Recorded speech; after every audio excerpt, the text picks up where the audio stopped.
Call to action is what you want your audience to do after they heard your messages. You need to ask them to do just that. So fill out the what do you want them to do? Prepare for something. Allocate resources for something. Be specific. Give them a reason why to do it.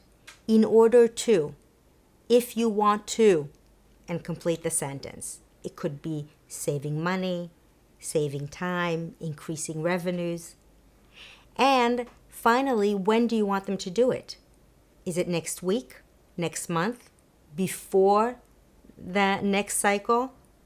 After something happens? And then click the generate button.